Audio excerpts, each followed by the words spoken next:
जानेवारीच्या गुलाबी हवेशीर थंडीत संध्याकाळी पतंग उडवून आल्यावर एका विशिष्ट वासाने नाकपुड्या भरून गेला आणि तोंडाला पाणी सुटले. आई आणि आत्या हाताला तूप लावून गरम गरम तिळाचे गूळ घातलेल्या मिश्रणाचे लाडू वळत होते. मी हळूच एक लाडू चोरायचा प्रयत्न केला, पण हातावर आजीची प्रेमळ चापट पडली आणि आजी म्हणाली, देवाला दाखव आधी. किती मस्त होते ते दिवस. त्याच गोड दिवसांना स्मरून आज आपण बनवणार आहोत तिळाचे लाडू.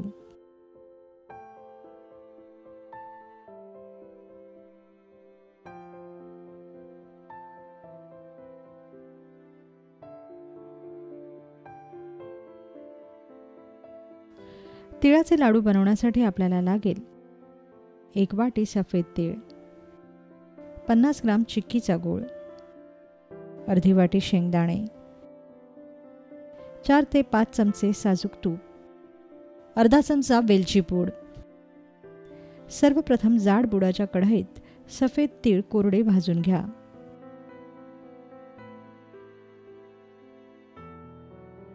तीळ मंद आचेवरच भाजा.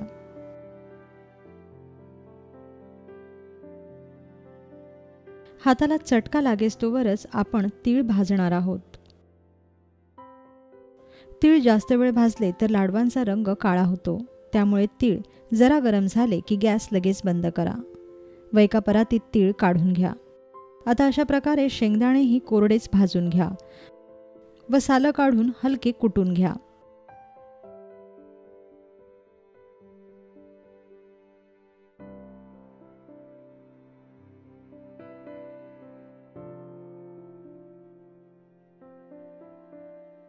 यानंतर कढईत तूप तापवायला ठेवा व तापलेल्या तुपात गुळाचा खडा घाला.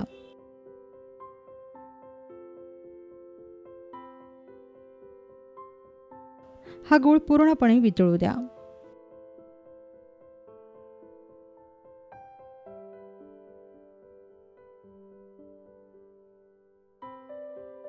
गूळ वितळला की मग यात भाजलेले तीळ व शेंगदाणे घाला.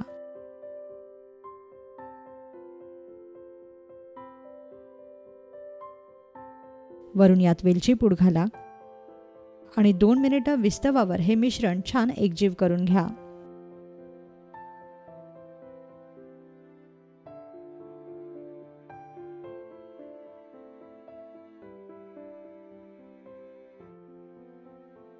दोन मिनिटांनंतर लगेच हे मिश्रण एका परातीत काढून घ्या व थोडंसं गार झालं की हाताला तूप लावून या मिश्रणाचे लाडू वळायला सुरुवात करा.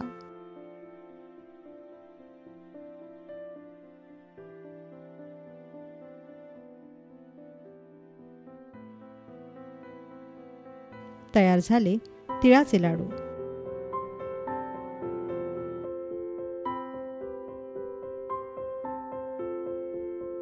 तिळगुळ घ्या आणि गोड गोड बोला या शब्दांनी बऱ्याच लोकांचे रुसवे फुगवे गेलेत, हेही विसरून चालणार नाही.